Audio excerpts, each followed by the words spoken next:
everyone. I am so glad that you are here. My name is Sally McFadden, and I am an independent Stampin' Up! Demonstrator here in the United States. I blog at thepolkadotlife.com. If you are new here, welcome, and I would really encourage you to subscribe to my channel so that you can be notified whenever I upload a video. Today, I do not want to scare anyone off, but we are going to do more of an avid crafter card. But don't be afraid, it's not difficult. It just is more steps and more little tips and tricks along the way. But I think that you will really like the outcome. But never fear, if you are a beginning stamper, I also have examples to show you. I have several cards to show you, in fact, at the end of the video. And I have an example of several ways to do some coloring on your cards, especially if you don't like to color. There are some that are faster than others, some that are easier than others, and I have a side-by-side comparison to show you. Without further ado, let's flip the camera down and get started on today's project. First of all, I would like to apologize for my absence on my channel. Life happens. The season we are in, my husband and I are new grandparents, and we have just taken some time, and our grandchild does not live in the same state as we do. In fact, he lives about 15 hours away. And so we have just taken time to soak up all of that goodness and all of God's blessings in that. And I was sick and had some different issues. So, you know, sometimes life just happens, and I am so happy to be back with you today. So when we first got the look at our new annual catalog, I found so many products that I fell in love with. And then I got them, and it just intensified. Stampin' Up! Has done a great job bringing new products into the line, and they are fabulous. I just was kind of locked up mentally also for a little bit. I did not know where to start. And so I chose this. This is the suite that made me smile, the very first one. It is the Hues of Happiness Suite. It's the cover girl of our catalog. And if you don't have one of these new catalogs and would like one and are not already working with another demonstrator, just go to thepolkadotlife.com and request a catalog there. I'd be happy to get one out to you. And in fact, our holiday catalog is going to be coming out soon, and I will send you one of those as well. So up here, we can see what this whole suite of products entails. It has the bundle, which is a die set and a stamp set, a photopolymer stamp set, and then it has the designer series paper, which is gorgeous, and some glossy dots. Now, I'm not using the dots today, and some of my, well, I think maybe a couple of my cards might have them on, and a couple of my cards may have the designer series paper, but the card that we are going to make together today does not. And it's fabulous. I love it. It is where I finally got to where I wanted to be in making something with this suite. So you have lovely outline images, and that means we get to color. And I love to color. I know some people don't, and I'm going to show you some options, but I love coloring. Great sentiments, pretty fonts. And then on the dies, there's one that makes like a lattice, and there are two that make, this one makes lines, and this one makes it like it's torn out of one of those little spiral bound notebooks. And so I did not use either of those today, but my cards, I think, show everything else. So let's start with the designer series paper. Well, actually, I kind of want to flip this here. So let's take a look at the colors that they list as a suite color. Melon Mambo, Daffodil Delight, Granny Apple Green, Pool Party, Night of Navy, and Fresh Freesia. That is 6. When you look at the designer series paper listing on the back or in your catalog, there are actually, I think it's 11 colors that are in the designer series paper. So let's pull this out here.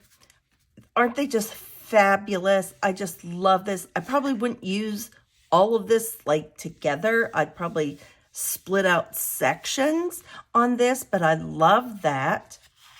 And then I'll show you the back sides after we go through. And I love this little print. It's great for stripes. It's great for sections. Here is a great background color. It's Night of Navy. It's a background piece, I should say, with different colors of X's like stitching and florals. This is probably my favorite piece in the whole package. This Night of Navy with these great floral images on them. I love all things flowers. I think you probably know that about me by now, but I just love this piece of DSP. Now, we have this color that has pinks and yellows. And then we have this piece that starts like with that pool party, Night of Navy, gorgeous grape. I'm guessing maybe this is fresh freesia, but you can take the dies. I did not bring them over here, but most of these images, you can actually just put the die on it and cut those out if you do not like to color. So let's flip these over because the B sides are actually beautiful as well. This great background for anything. And then we have several that are like a tie-dye effect. And this smaller print of these colors. And again, another one of those like a tie-dye wash color, both of those that tie back to being able to use on your cards, in backgrounds, and in other ways. And in other projects that have nothing to do with flowers. Those are great. I have used the largest stamp of the florals, and I decided that I wanted to use shimmery white cardstock because I wanted to do some watercoloring. And if you try to do that on just the basic white or even the basic white thick, it's going to pucker, it's going to pill, it's just not going to hold up. Well, this is just a little thicker and it has sparkles in it, which makes it even prettier for doing floral cards. And I want to show you though, it is not as bright of white. This is basic white. And so hopefully you can see that difference there. And so I just wanted to make you aware of that, but it is great for doing, it's not watercolor paper, but you can get by with doing a lot of things if you were going to do something with a lot of water or wetness. Here is the designer series paper where you can cut out the florals. And I wanted to show you, this is the Night of Navy that I did by watercoloring. Now you get this blackened outline, which is different than this. There's no outline. You wouldn't have to use black. You could use the lightest shade of whatever color you want to use if you want like a no line kind of coloring. You can always do that, but I like this. You could also stamp and heat emboss your lines around here. That would be beautiful as well. And you could do that on the shimmery white. That works as well. You can also control the light and the dark. We are going to do just one together. It would take too long to do all of them. But you can see where I went with the lighter and then went back in and made it darker. And it's really funny that this is Night of Navy. This kind of reminds me a little bit of like Seaside Spray is actually what it kind of reminds me of. And since we are not going to be using the flower that I paint today, I want to try a different color. I want to try Orchid Oasis. And so here is this block that I'm going to dip in it. You could also just use your refill and put a dot on your block. That also works. I have one of our water painters, and I'm going to kind of start with a lighter shade. So we're going to mix a little bit of water. This is just water in the barrel. I am going to have a little Kleenex right here just for any little mishaps or anything. And I just kind of want to see how that's going to turn out. And I can kind of see Like if I need to put some more water in to get that shade just a little bit lighter. I might just want to take a little bit of that off. Now I like a little white space, and you can kind of color yours as messy as you want, as detailed as you want. Just after doing several of these, I have learned how I kind of like to do them. I kind of like to have little, just like, I don't know, if a flower was different colors on the leaf, I kind of like to do mine to have just like a little brush stroke. Nothing super fancy, nothing super detailed. And you can, if you're into really detailed shading or highlighting, you can do that as well. You just kind of have to think about where these leaves are rolling up onto each other. What's going to be underneath would be darker. And places that maybe are more exposed to the sunlight would be lighter. But I think when you are coloring, you get to make the rules. And in card making, there are no boo-boo police that are going to come along and tell you, oh, well, I should say, there are probably some people who would say it, but we're just not going to pay any mind to them, because we are going to use these cards to bless others in our family and circle of friends, and maybe even people we don't even know. And so they are going to bring joy to someone, and they aren't going to care how you painted your flower, just that you thought enough of them to make them a handmade card.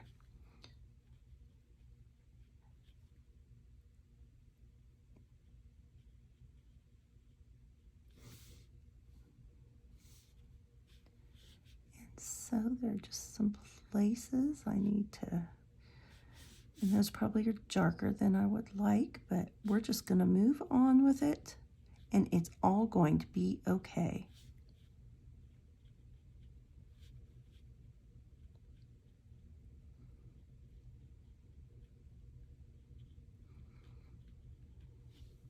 And I like this method because it goes pretty quickly, actually. So now that we have done that first coating, I want to come over here and bring more color and maybe a little less water.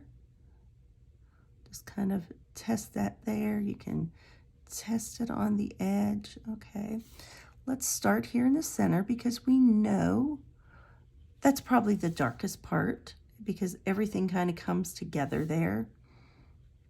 And sometimes God even makes those colors a little bit different. Ooh, I think I like this Orchid Oasis. The lighter shade is very much a little bit like the Night of Navy, but this definitely brings out a little bit more of that purple hue to it.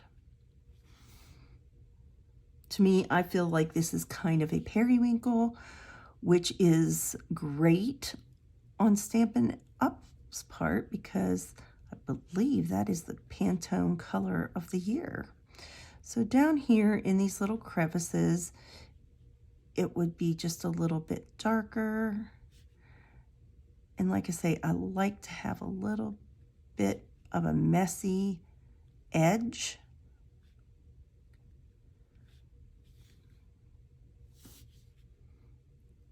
And just along here, there'd be a little bit darker.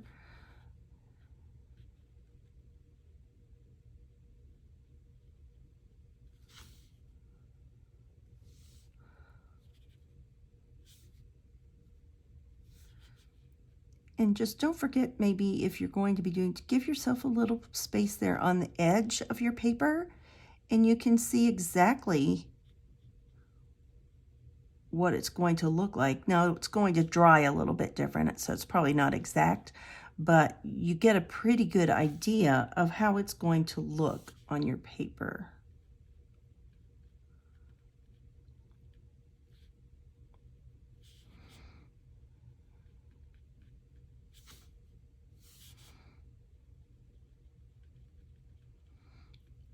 And you might just decide, boy, I really like that darker color. I want to add even more of it. You can do that. It is your card, your project, and you can be the painter or be the creator and do what you would like. You can also do a Google search and search whatever kind of flower it is that you happen to be painting that day, and kind of get some color suggestions from there as well. I know a lot of people do that. A lot of stampers do that. But this is just, to me, just a beautiful way, and it's pretty quick to go through. And if you're doing a bunch of them at one time, then that is just a great thing to do. When you're finished, you want to just take this water painter, probably not over your project, and squeeze some water out through there and clean it up until it runs clear. If you've been working with a really highly pigmented color for a long time, you may need to like take it into the sink and give it a little wash, even maybe a little hand soap.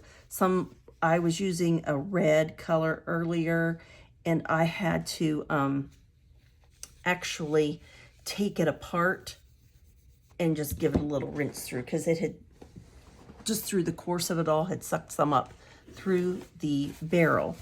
And so I'm just giving this a quick clean so I don't get it on my project. At the end of the video, we will bring this back in and see how it looks after it's dried. We are starting with a gray granite card base. And then our next layer, I have embossed, and it's probably a little bit hard to see. I'll try to bring that up for you. It is embossed with the new quadrifoil embossing folder.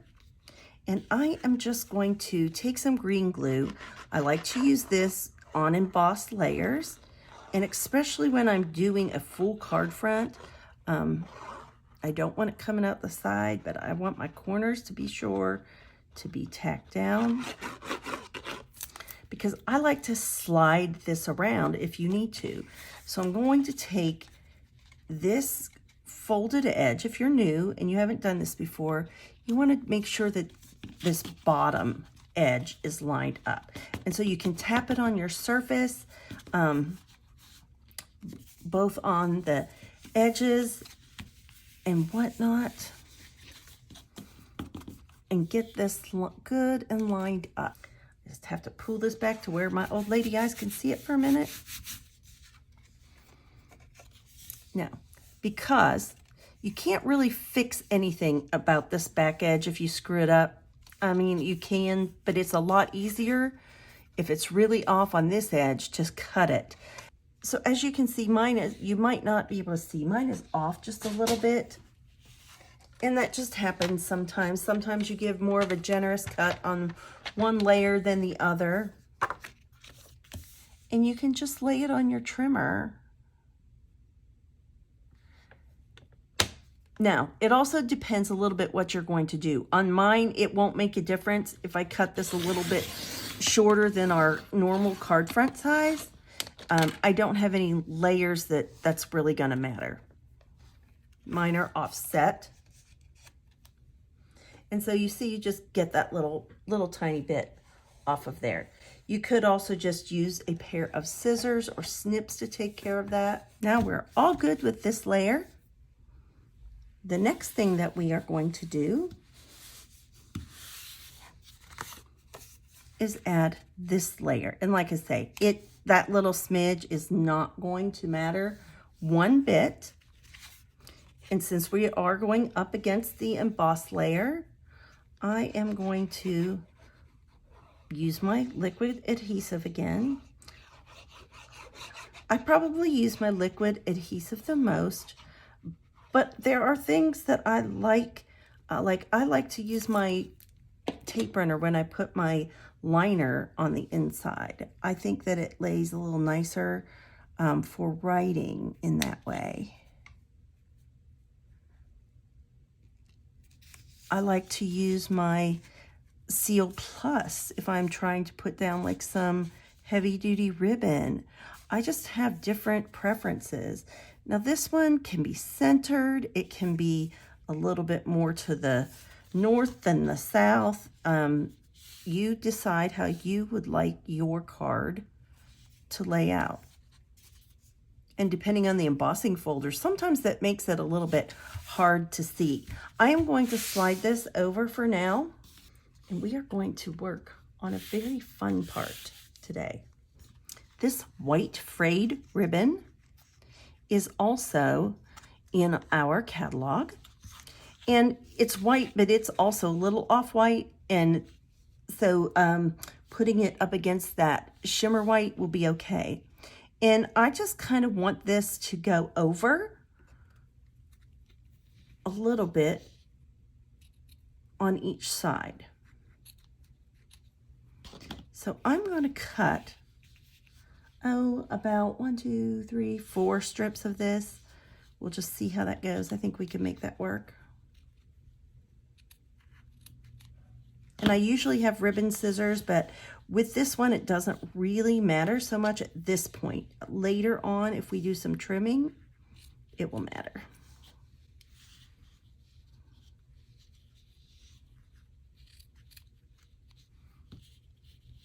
Now, depending on how you want to adhere your ribbon, you might need another layer, you might not.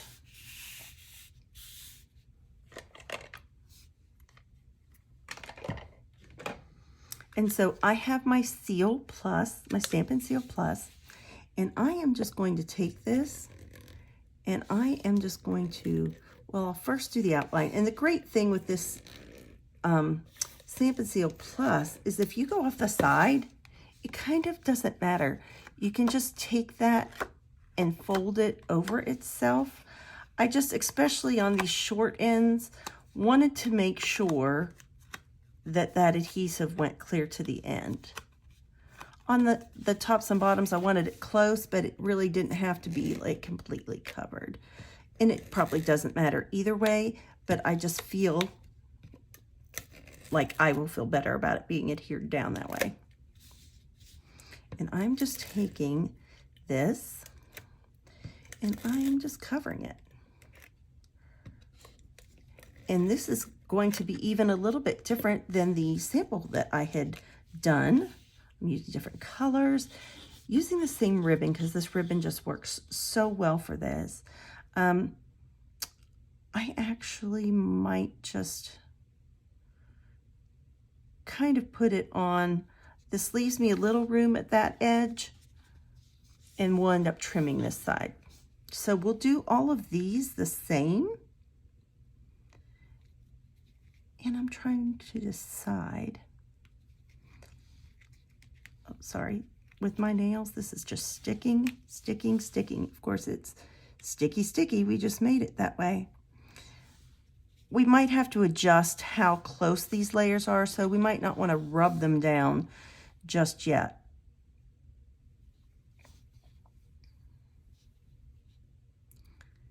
And let's just keep filling this in.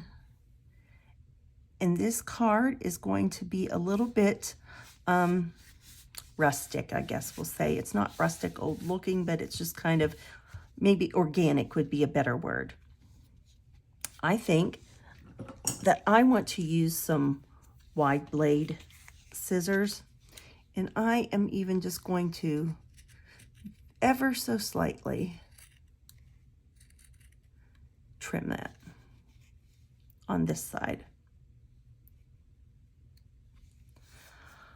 And so you look at the back and you can kind of see how much is left out. And you want to do about the same over here.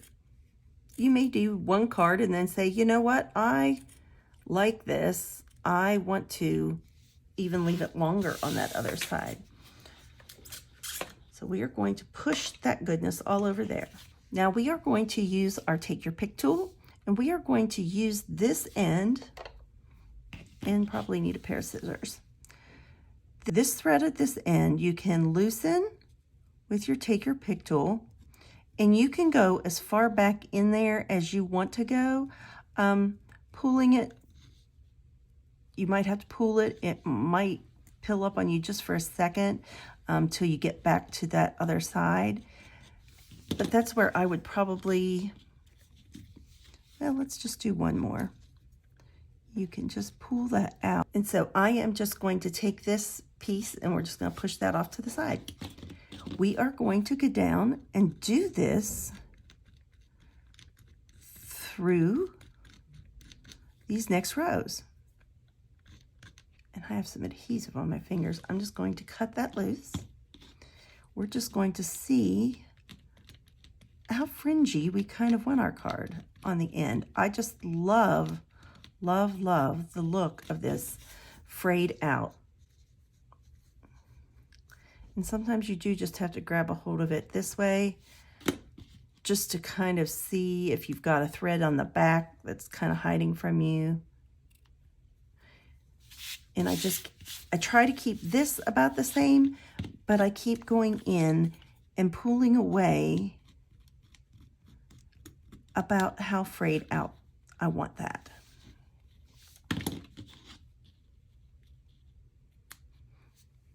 And this is just one of those things that takes, it's not difficult. It just takes a little time, but these details make your card look a little bit different from everyone else's.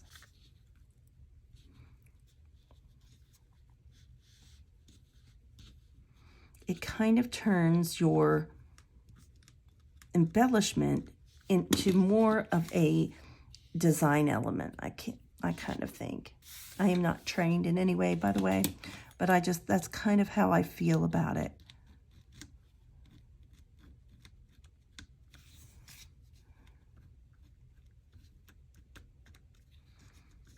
And so you just rough this up, kind of get that to be fringy, and then we are just going to spin it and do the same thing on this side. And I know I should probably speed this video up. Some of you can do that if you just don't want to see us working on this part for a minute. But I want to stay with you through this process since it may be something different that you haven't done before.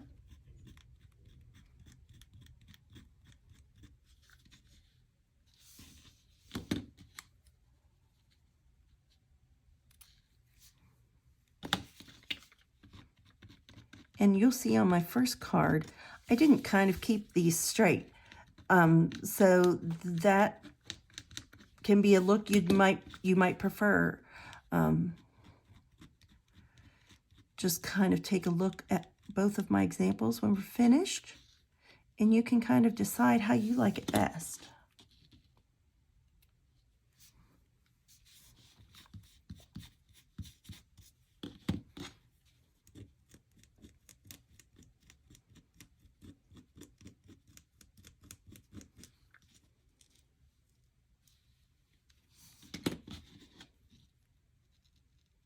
Just kind of be careful when you go cut one of those that you don't go cutting off your fringe, because that would make you sad. And like I say, just kind of rough it up a little tiny bit. Just see if you have that back as far as you want it. I feel like I still have one stuck in there that needs to come out, and that was the case.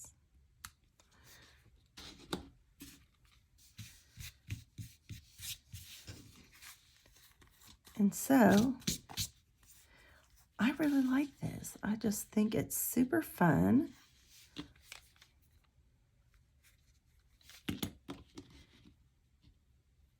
And I like that they give us some different kinds of textiles that we can use just to add a little different look to our projects.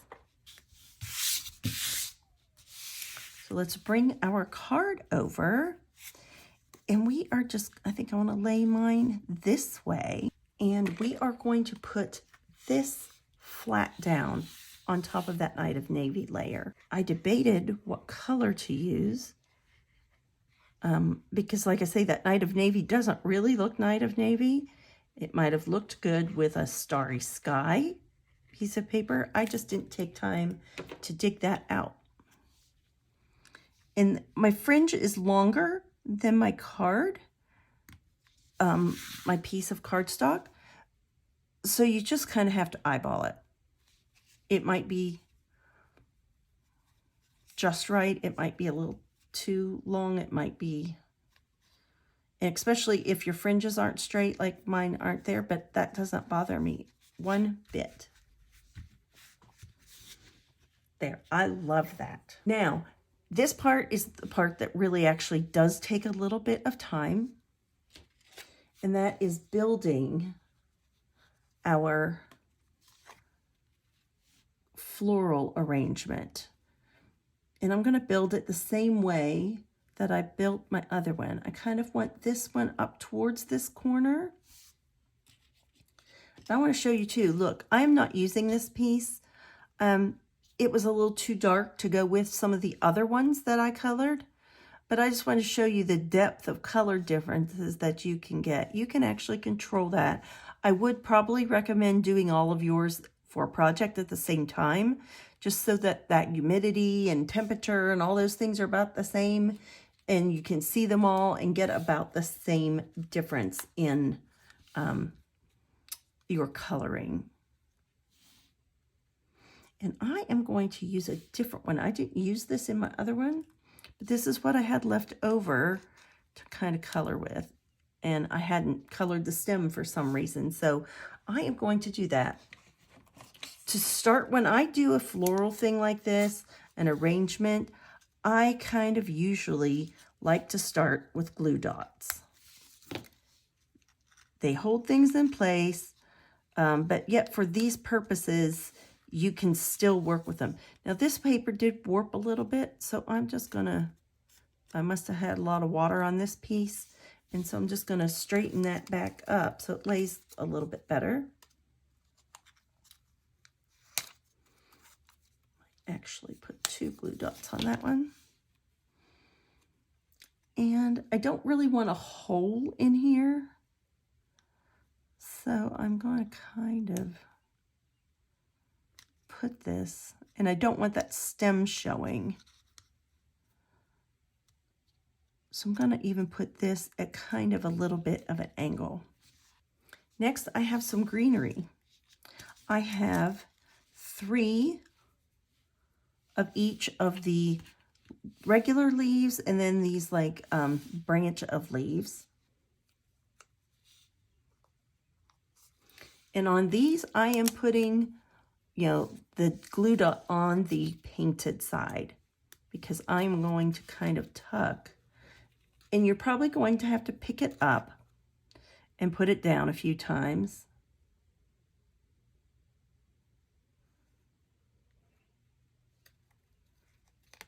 Just to kind of get it where you want to have it. But once you have all of your pieces ready to go, it really doesn't take a super long time.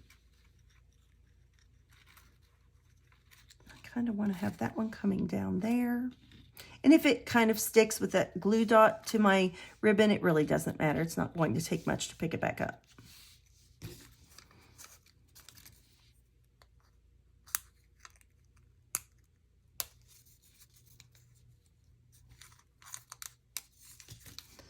Okay, and then I even want, and I may have to kind of lift this apart just temporarily and then put it back from that other glue dot that I put down. I kind of want that one coming between these flowers.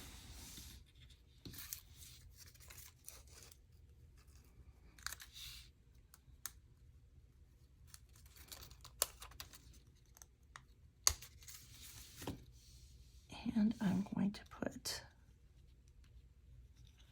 this set like right here. And you can build your floral arrangement however you did. I just kind of liked how mine did it the first time. And so I'm just kind of copying that. But like I said, I have the hardest time just trying to create, just getting started. And sometimes I think that that's really when we need to go to Pinterest, go to the Stampin' Up! Catalog, for goodness sake. They have tons of examples. Just something like that you can copy and get your brain kind of unlocked a little bit. At least that's usually what works for me, and that was certainly what did it for me today.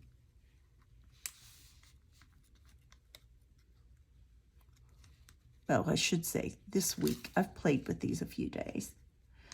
And you can make these greens peek in and out however you would like. And then the last part of this floral arrangement is I have these little tiny yellow flowers that are also part of the set. I just thought it needed a little something. And let's kind of just push this on down. Just kind of want those peeking out through.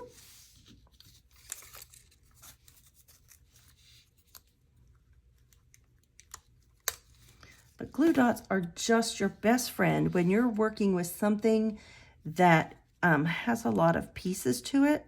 Now, granted, they can have some good staying power, I guess would be a good word. If you want it to be a more permanent adhesive, you can certainly do that.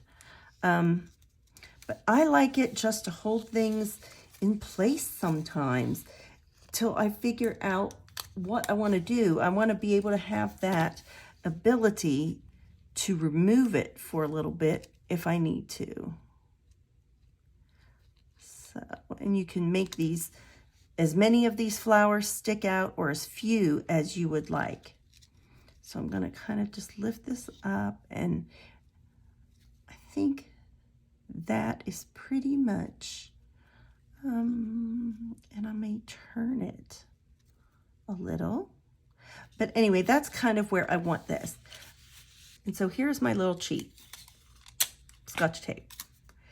Just kind of get all of that hitting a piece of this adhesive, because I don't have any big holes where this is going to show through.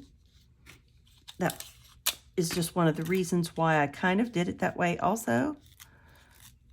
And I don't want that to go over.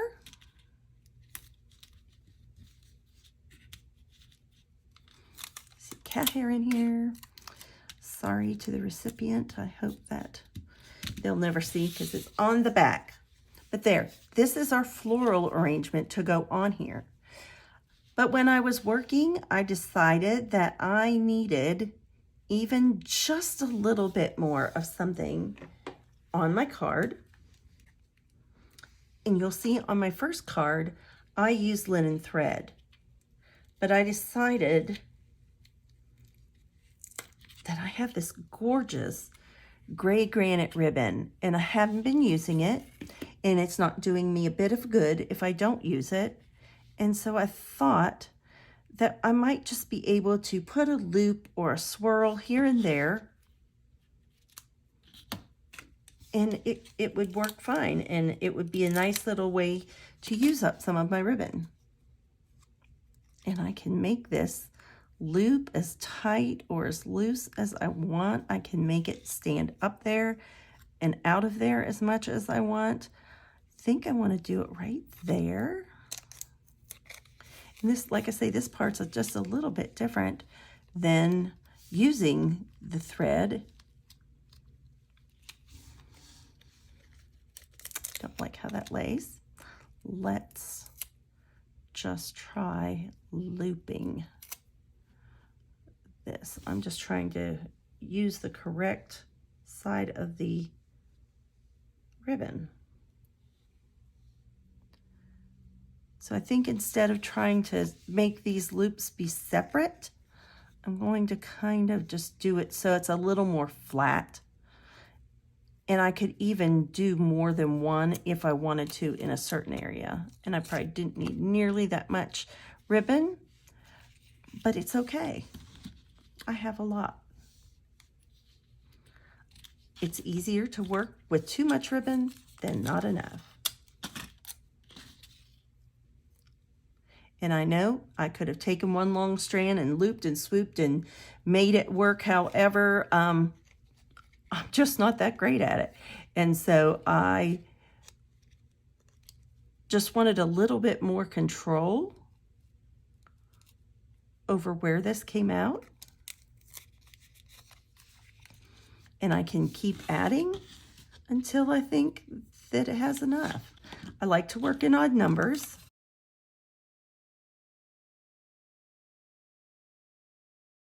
Now you certainly could use like tear and tape, or you could use Stampin' Seal Plus. Either of those also would work. I just kind of find that this does the job for me quite well. Okay, I think that that is where I like my ribbon. It's time to stop. And this is one of those cards that you aren't going to make all the time. This is maybe for a special birthday or holiday, something like that. A special occasion, a wedding, a special birthday, a milestone birthday. And so then I would just take these dimensionals, and mine have splatters on them because I was splattering earlier and they were in the line of fire. And so I just put these, I kind of go over some of these places where things connect. Try not to make them where they're humpy up there, like on top of ribbon. But we just want, some of these things are delicate. You wouldn't want them to get in that mail system and get flattened and pressed away from these other elements. So we just kind of want to keep this all one flat level.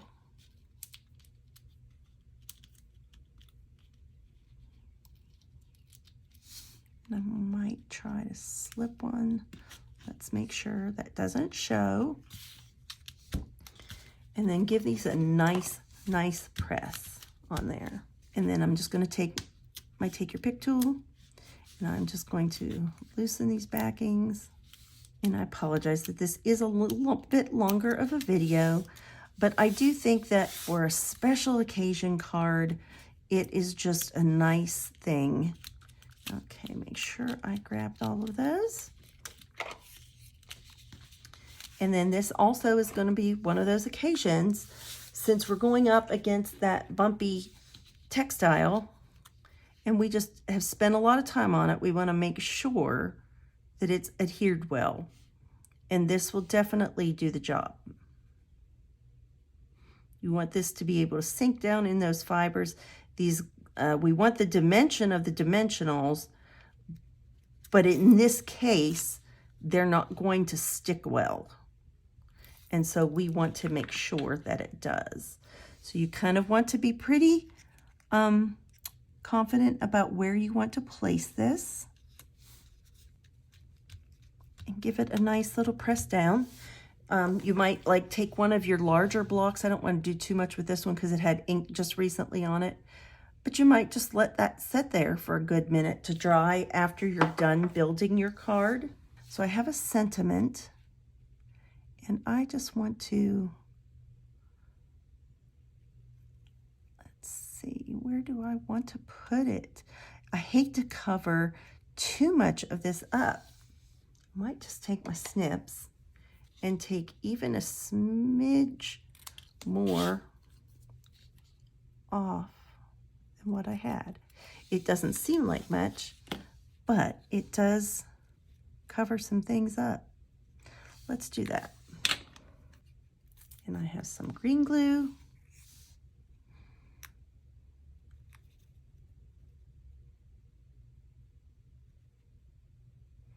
And I'm just going to kind of bring this over here about level before the fringe starts on that more solid piece of our ribbon. I'm just going to pick it up and kind of take an eye on it and make sure that it's straight. And I love that. And on the inside, I'll just decorate the inside after I know that this is good and dry. So we have this one, and this one was my original inspiration that I used with the linen thread, and I used the fresh freesia. I used the same embossing folder, everything. This flower is different also. And if you see like any of these are sticking up and you don't want that movement in there, you could just take a little glue dot or a little tiny bit of glue and put in there, and I'll probably go back and do that later on. So a few things. Here is what our Orchid Oasis looks like compared to the Night of Navy. I think that is beautiful, and I might have to go and make a card like that. I also failed to show you at the beginning just some of the different ways that you can color a card. I used Flirty Flamingo, I believe, through all of these. These are our watercolored pencils with a blender pen. This was using our Stampin' Blends, and I think I also used Melon Mambo on this to do some shading. This was just simply with a blending brush. This is going to be your fastest way, probably, to do it. This is Poppy Parade in the soft pastels. That was the closest color that I had. This is using your ink pad and a sponge dauber, and this also has the Melon Mambo in the center. And this is the ink and the water painter like we did today. And this is in Flirty Flamingo. You could also, I believe it would work, is stamp your outline in your memento and then use one of our little spritzers and put some ink refill with some water in there, and you could spritz a flower that way. It just all depends on what kind of a card that you want to do. I will have a still photograph of this up on my blog so that you can see this comparison along with the card measurements and supplies. So where I started was I just used some of the Designer Series paper. I had done this one in Daffodil Delight and just did a little fun fold. And that just really helped get me going. And this does have some of those little sparkly dots or glossy dots, I think they're called. This is just with that same fun fold. I just used this and I did some speckling and did a leaf and a flower on that. And then I thought, well, how about some embossing? Let's do some embossing. And I brought in this Night of Navy and I made this card. I thought, wow, that was just stunning on that Night of Navy with that white embossing powder. I just loved that. And then the other card that I did that was a little bit more stepped up as well was I did this one, and I used different colors of flowers. I used that lattice and did some hand tearing. I did some vellum with that same embossing folder. I did some splattering. I used our craft ink and I used Pool Party and did that on there. And I did my greeting just on a strip across here. I'm a little on the fence about the black dots. Not sure whether I love the black dots or whether I should have used something else. I like it. I don't hate it. But next time I probably am going to try something else with that one. I thank you for spending some time with me today. I hope that one of these projects, no matter what your skill level is, maybe a more of a beginner card, kind of an intermediate card, or a more avid crafter card, I hope that you can take something, even if it's just one element, from these designs and use it in your craft room on a project. As always, remember to be kind, send a card, and do something creative. Bye-bye.